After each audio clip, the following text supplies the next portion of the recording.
So how do you hide your balance in Binance? So to start off, let's open up the Binance app.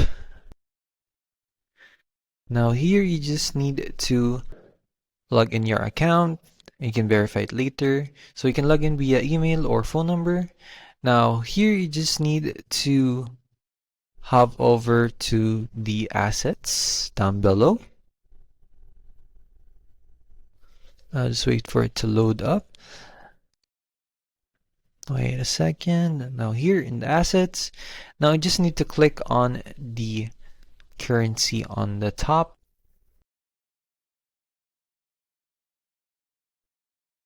And it would automatically hide the estimated value of your stocks or assets.